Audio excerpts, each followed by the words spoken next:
didn't go into the caves looking for answers.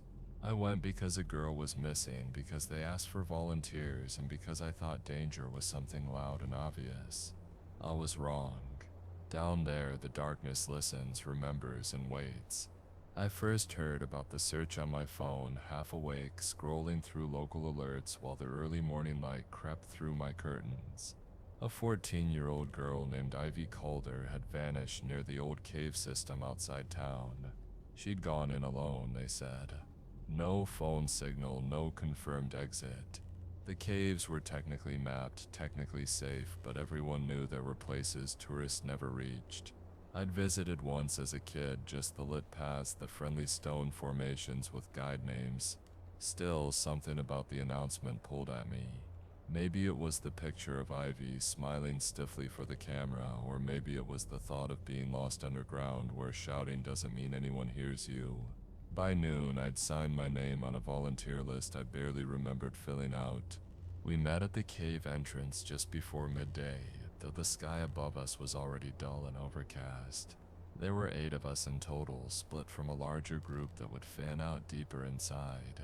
Our assigned leader was Ruth Hale, an older woman with a sharp voice and an even sharper confidence. She spoke about the cave like it belonged to her, like stone and darkness deferred to experience.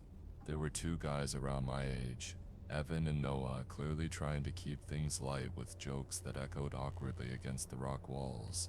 Then there was Mara, quiet, watchful, standing close enough that I felt less alone without knowing why.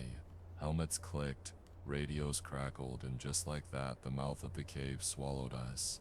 The deeper we walked, the more the outside world felt unreal. Natural light thinned, then vanished entirely, replaced by fixed lamps that cast soft colors across the stone, greens, blues, purples that bled into one another. The cave felt enormous and intimate at the same time, ceilings stretching out of sight while narrow passages forced us close. Every sound carried too far, boots on rock, breath inside helmets, the faint drip of water somewhere unseen. Ruth kept us moving, always promising that the next turn would open up, that she knew a quicker route. I noticed the lamps growing farther apart, the shadows heavier between them. I told myself it was just nerves, just the weight of being somewhere humans weren't meant to linger. It was only after we passed a familiar-looking arch of stone, one I was sure I'd seen earlier, that I felt the first real flicker of doubt. I slowed, glancing back, trying to place our path in my mind. The cave refused to make sense that way. Everything looked similar, yet not the same. Like a place rearranging itself when you weren't watching. Up ahead, Ruth pressed on without hesitation, her certainty absolute. I followed because everyone else did, because stopping felt worse than moving, and because I still believed that if something was wrong, I'd know it right away. I didn't understand yet that the caves don't announce their danger. They let you walk into it, step by careful step. The split happened so quietly it almost felt routine. Ruth stopped near a junction where the cave widened into a rough chamber, its ceiling lost in darkness above our lamps. She spoke like it was obvious, like it had already been decided. The larger group would continue straight, following the mapped route, while we would branch off and sweep faster ground to the left. She said it confidently, tapping her helmet with one gloved finger, reminding us that time mattered. A missing girl didn't have the luxury of caution. I hesitated, glancing back at the others as they disappeared down the main passage, their lights shrinking until they were just floating dots. The moment they vanished, the cave felt heavier, like the air itself noticed we were fewer now.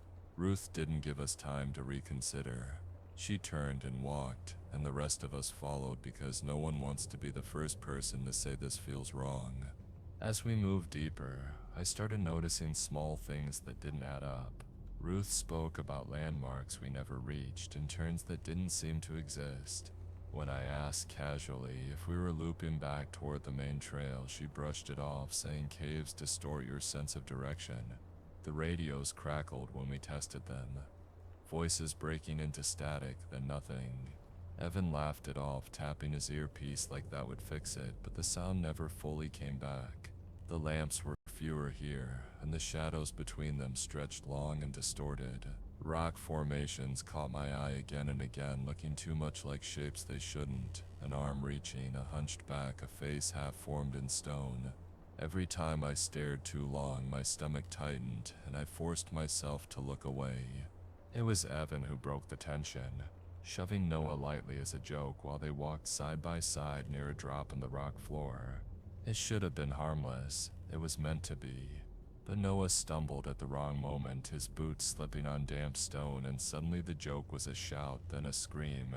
I rushed forward just in time to see him vanish over the edge, his light spinning wildly before disappearing below.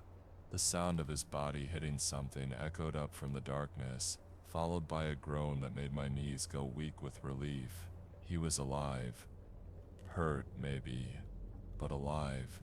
Evan dropped to his knees at the edge, swearing, calling Noah's name over and over. My hands shook as I leaned forward, trying to see how far he'd fallen, how bad it was. I was already reaching for my radio when Ruth stopped me.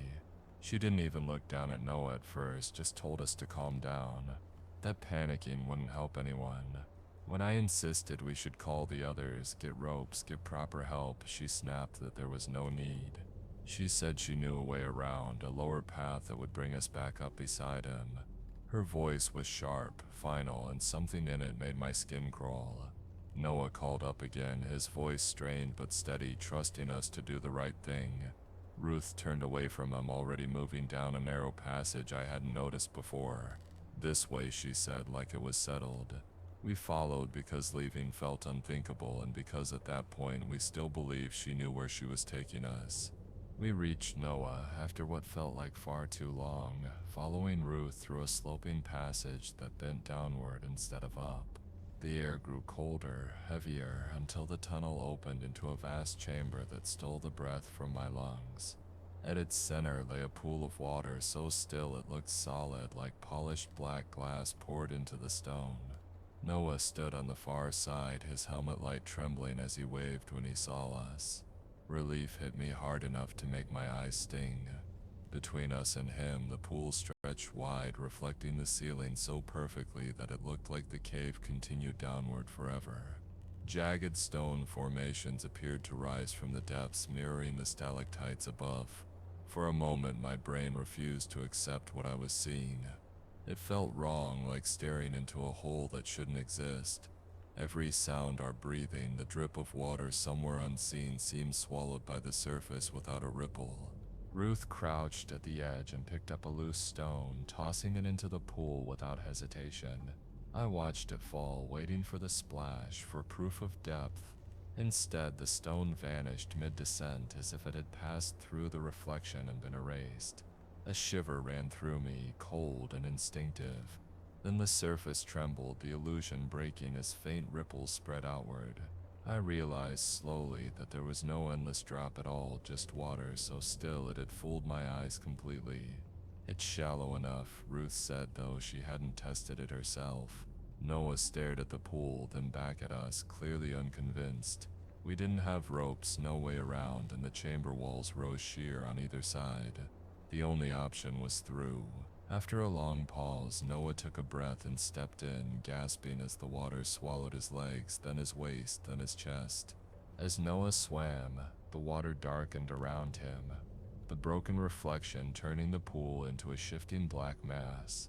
That was when I saw it. At first, it was only a suggestion, a distortion beneath the surface moving against the ripples Noah made. Then a faint glow pulsed below, soft and unnatural, like distant lights seen through fog.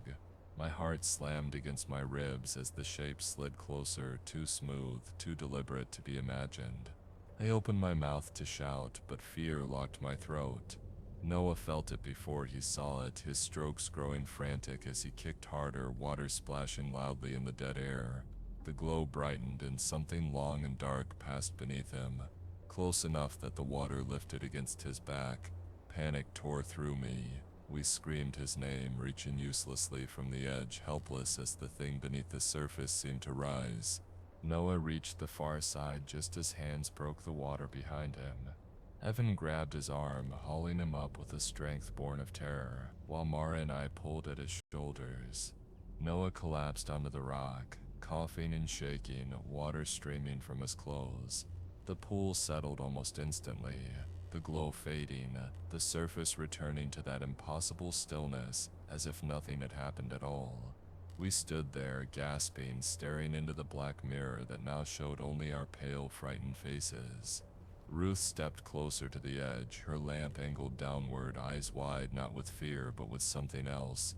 Curiosity, wonder, she whispered to herself, barely audible, as if the pool had just shared a secret meant only for her. In that moment, watching her stare into the water where something had moved, I understood that whatever we had encountered down there, Ruth wasn't afraid of it, and that terrified me more than the thing beneath the surface ever could. Noah's radio was the first thing we checked once he could stand again.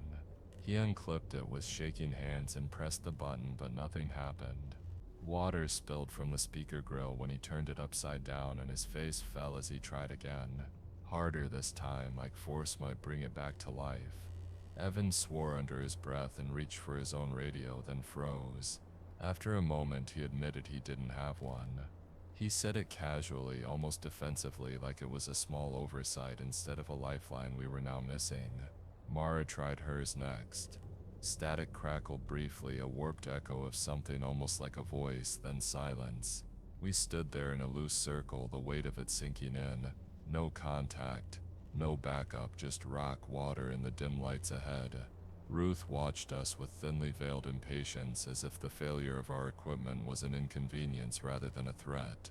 When we tried to explain what we'd seen in the pool, Ruth cut us off. She waved a dismissive hand and said fear does strange things to perception, especially underground. Panic hallucinations, she called it. She spoke calmly, confidently, but her eyes kept flicking back toward the water, toward the place where the glow had been. I expected her to suggest turning back, regrouping, finding the others. Instead, she told us we needed to keep moving. According to her, there was a loop ahead, a passage that would bring us back up toward the main trails. The word loop stuck in my head. I replayed her directions from earlier, the landmarks she'd mentioned that never appeared, the turns that didn't line up. When I asked her quietly how far this loop was, she snapped at me not to question her experience.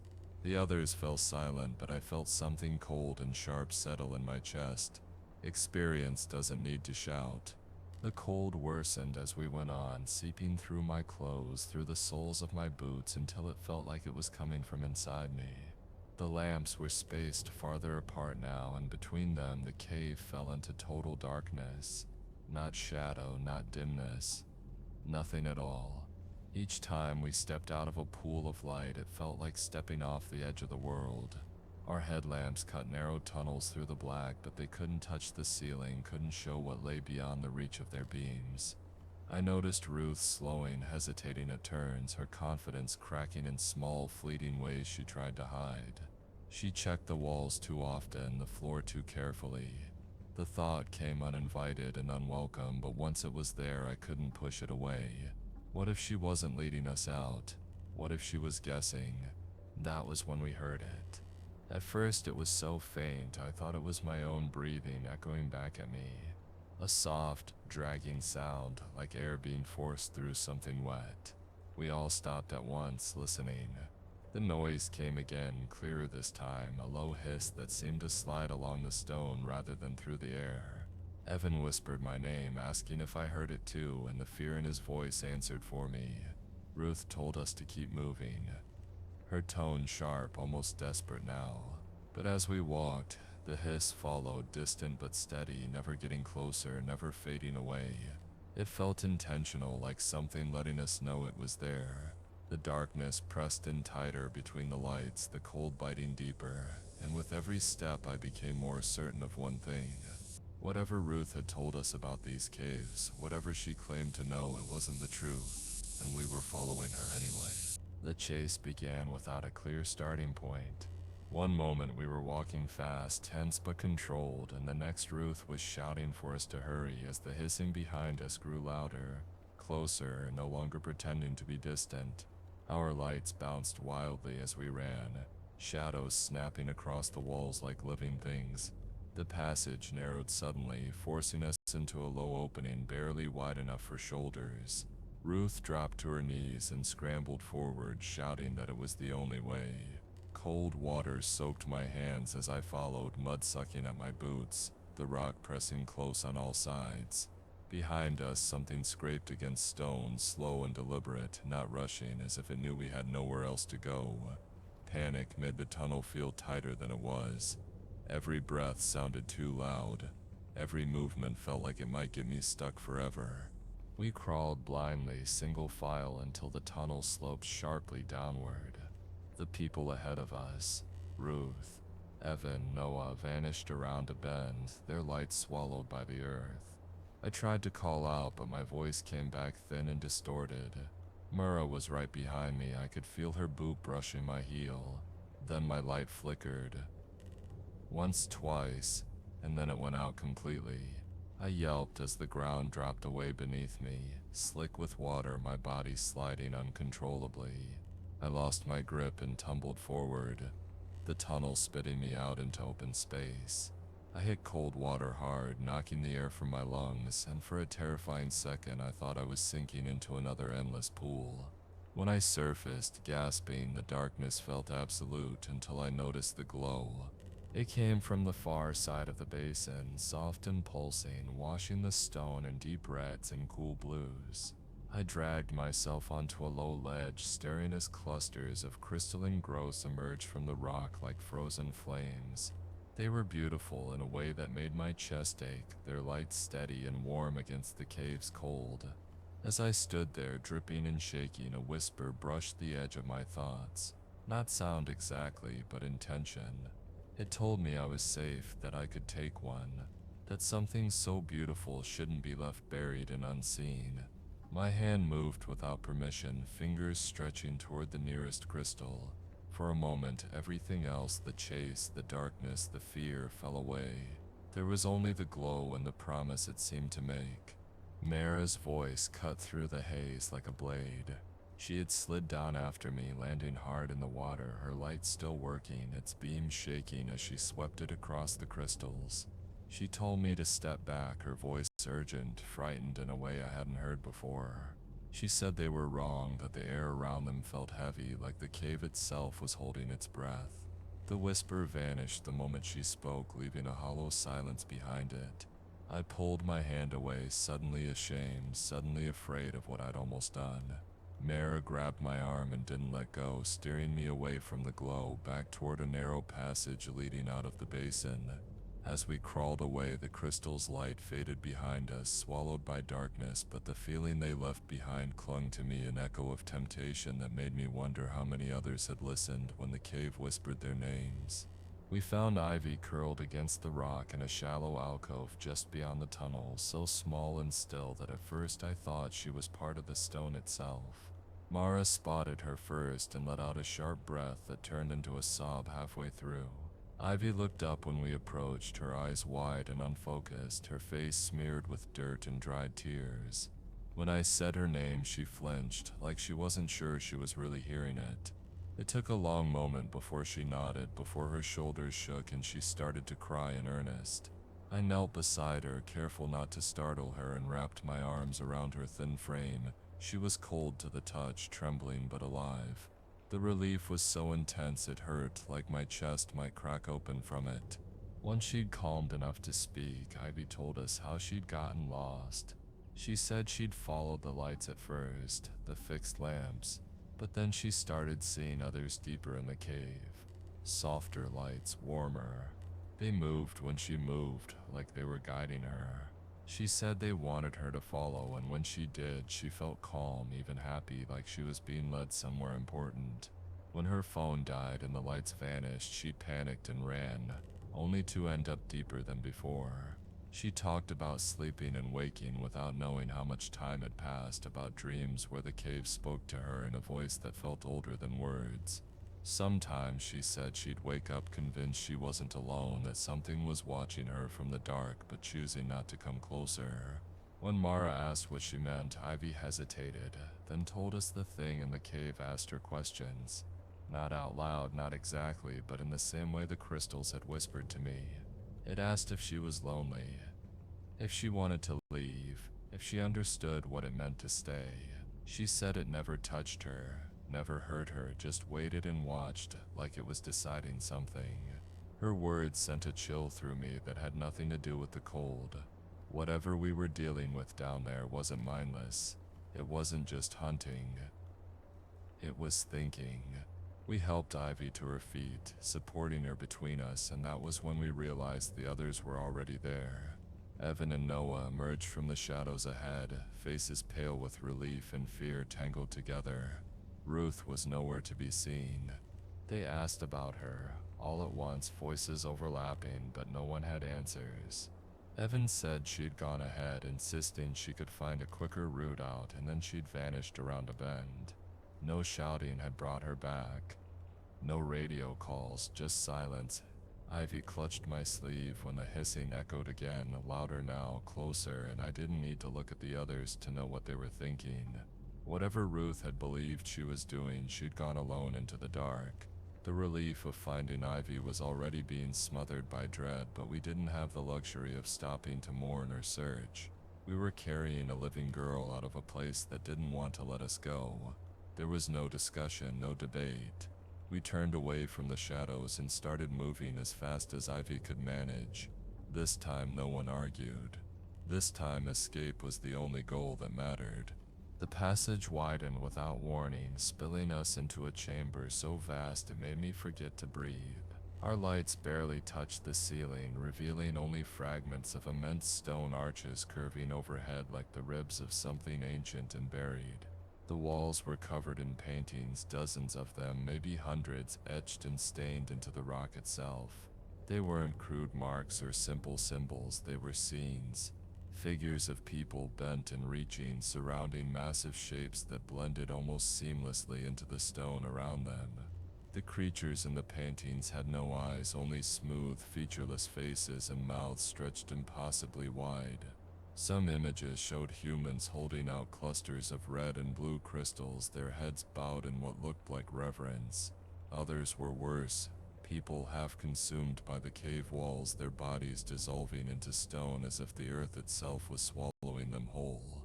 The longer I stared, the harder it became to tell where the paintings ended and the natural rock began.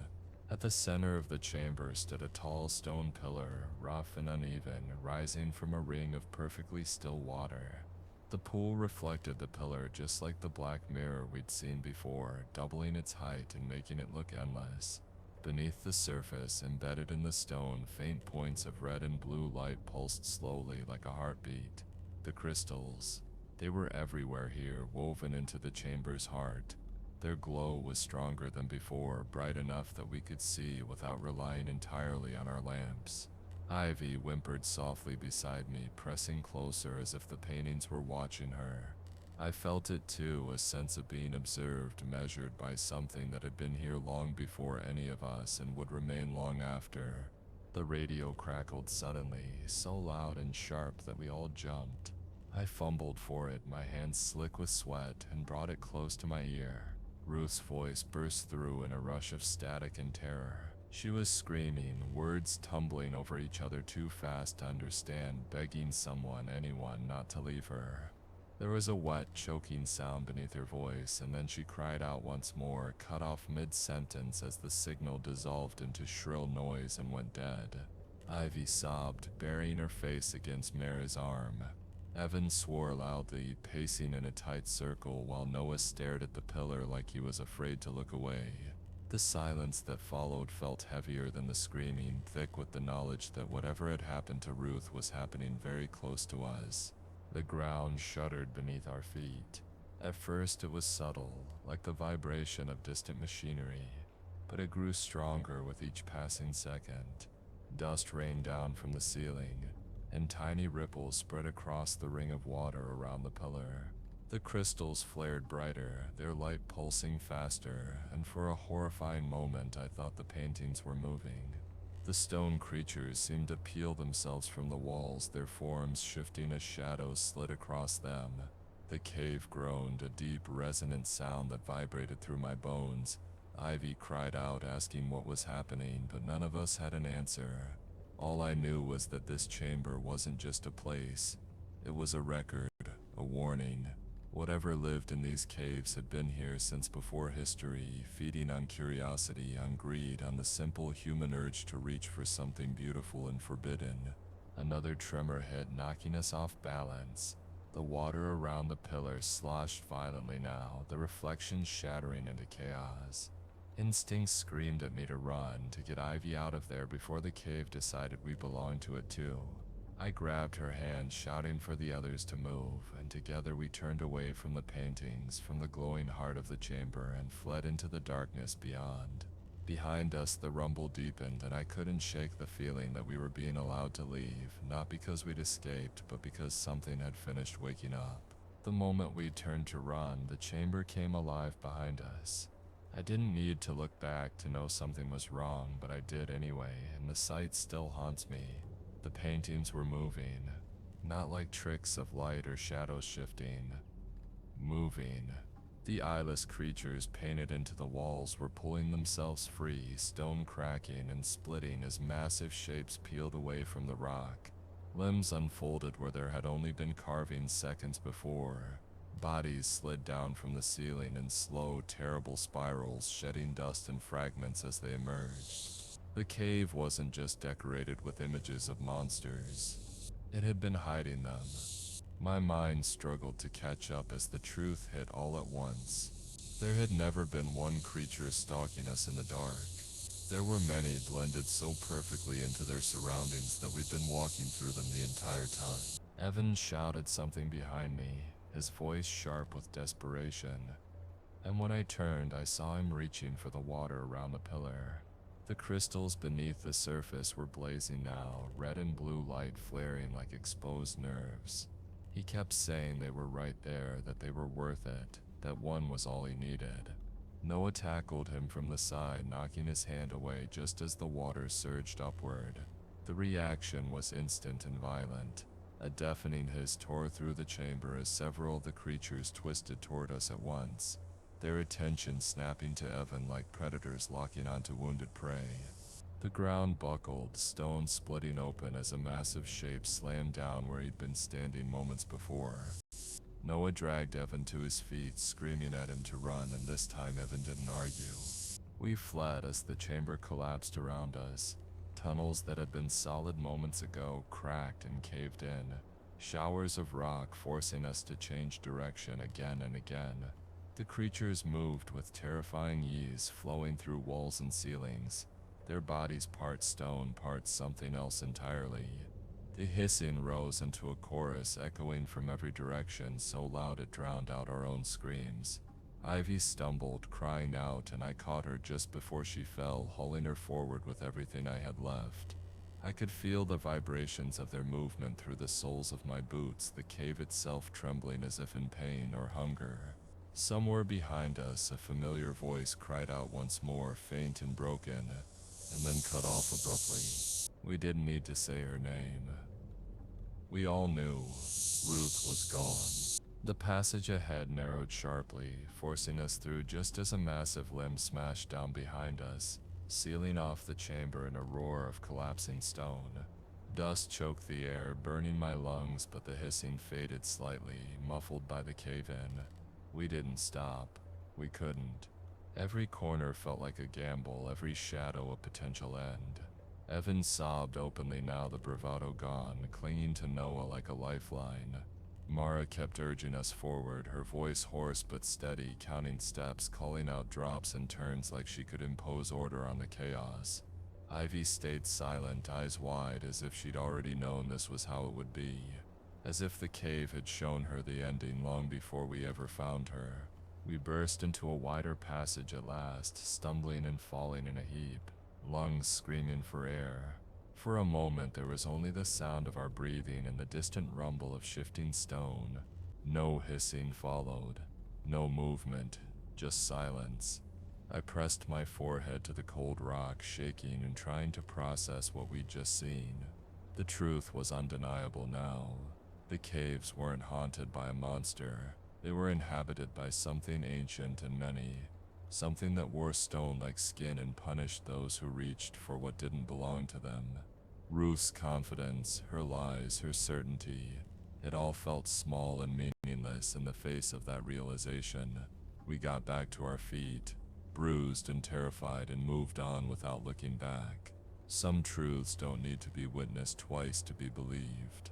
The passage led us to a drop so sudden we skidded to a halt just in time. A narrow bridge of stone stretched across a chasm that vanished into darkness below, no wider than my shoulders and uneven underfoot. The bridge looked natural, worn down over time, but what stopped my heart was what lay beside it. Half embedded in the rock wall to our right was a massive skull, fossilized and fused into the stone as if the cave itself had grown around it. It was reptilian, eyeless, its jaw gaping open along the length of the bridge, lined with hundreds of jagged teeth of different sizes. Some were cracked, some broken, all of them sharp. The bridge ran level with its lower jaw, forcing us to cross as if walking past the mouth of something that had once been impossibly large. No one spoke. We didn't need to. The only way out was across. Mara went first, moving slowly, arms out for balance. The rest of us followed in single file, every step measured, every breath held. Above us I heard it, the faint scrape of stone on stone. I didn't look up, but I knew. The creatures were there, crawling along the ceiling, their weight shifting subtly as they tracked us. Dust trickled down onto my helmet, tiny grains tapping against plastic like a warning. Ivy was shaking so badly I could feel it through her hand. Halfway across, her foot slipped on damp stone and she cried out, pitching sideways toward the edge. I lunged forward, dropping to my knees, fingers barely catching the back of her jacket. For one awful second, she dangled over the void, kicking uselessly. The scraping above us grew louder. I pulled with everything I had, muscles screaming, until she tumbled back onto the bridge, sobbing into my shoulder. We didn't stop after that, we couldn't. The far side came into view like a miracle. As soon as we reached it, we scrambled off the bridge and pressed ourselves against the rock wall, hearts pounding. The skull loomed behind us, silent and unmoving, a reminder of what the cave had claimed long before we ever arrived. The scraping overhead faded again, retreating into a tense, watchful quiet. When we moved on, the tunnel began to slope upward, gradually at first, then more noticeably. Familiar shapes started to appear, tall columns of stone, clusters of stalactites arranged in patterns I recognized from earlier. Hope sparked painfully in my chest. I knew this place, or at least I'd seen it before. We were close. The cave wasn't done with us, but it was loosening its grip. We pushed forward, exhaustion threatening to drag us down with every step. The air felt different here, less heavy, less charged. The hissing was gone, replaced by the distant drip of water and the echo of our footsteps. When we rounded a bend and one of the fixed lamps came into view, casting its soft, unnatural colors across the rock, Evan laughed, a broken, hysterical sound that turned into a sob. Ivy squeezed my hand so hard it hurt, as if afraid that if she let go, the cave would take her back. I didn't blame her. I felt the same way, but the path was unmistakable now. We were heading up, back toward the entrance, back toward light and air in a world that still didn't know what lived beneath it. We kept moving, not daring to slow down because survival felt fragile, like something that could still be taken away if we weren't careful enough. The lights came back slowly, one by one, until the darkness softened into something familiar and almost gentle. Fixed lamps lined the walls again, their pale greens and blues washing over stone I recognized from the tour paths near the entrance. I heard voices before I saw anyone, real voices echoing and overlapping, calling out names. Then hands were on us, steadying Ivy, guiding us forward, wrapping foil blankets around our shoulders. Rescue workers moved with practiced urgency, radios buzzing, boots splashing through shallow puddles. Someone kept asking what happened, where Ruth was, how long we'd been down there. We answered in fragments. Enough to explain Ivy, not enough to explain the rest. When we finally stepped out into open air, the cold felt different, cleaner. The sky above was gray and dull, but it might as well have been blazing sunlight after the dark we'd left behind.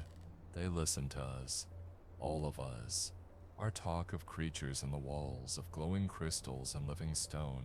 They nodded, took notes, exchanged glances that said everything without words.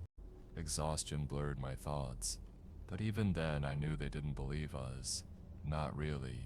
The official explanation came quickly: panic, disorientation, optical illusions, stress responses in an extreme environment. Ruth's disappearance was tragic but unsurprising, they said. Accidents happen. The caves would be sealed temporarily, they promised, until a proper survey could be done. Ivy was reunited with her family amid tears and shaking hugs, and that part at least felt real, solid, unquestionable. We had done that. We had brought her back. I lingered at the edge of the path while the others were ushered toward waiting vehicles. My body ached, my head throbbed, but something tugged at me, a quiet pull I didn't want to acknowledge. Just beyond the reach of the lamps, half hidden in a fold of rock near the wall, I saw them. Clusters of red and blue, faintly glowing, just like the ones deeper inside. They were right there, close enough to touch. My heart skipped, not with fear this time, but with a familiar, dangerous curiosity. No one else was looking. I could step closer, pry one loose, slip it into my pocket. Proof, I told myself. Something to show that it had all been real. The thought felt reasonable, tempting, wrapped in the same calm certainty I'd felt in the basin underground. I took a step toward them. The glow pulsed once, brighter as if in response. My hand lifted. Then the light went out. Not dimmed, vanished. What I'd taken for crystals shifted, the stone around them rippling like muscle under skin. A long, dark shape uncurled from the rock, silent and patient, its eyeless head angled toward me. There was no Hissius this time. No threat, just awareness. Watching, waiting. I froze, every instinct screaming at me not to move, not to make a sound. After a long, unbearable moment, the shape withdrew, blending back into the wall until all that remained was dull, ordinary stone. I stumbled backward, hard hammering, and turned away without looking again. I didn't tell anyone what I'd seen. I didn't need to. As we drove away, the cave entrance shrinking behind us, I understood something I hadn't before. We hadn't escaped because we were clever or brave. We'd been allowed to leave. The caves weren't finished. They didn't rush. They didn't need to. They wait deep and silent for the next voice that answers when the darkness whispers.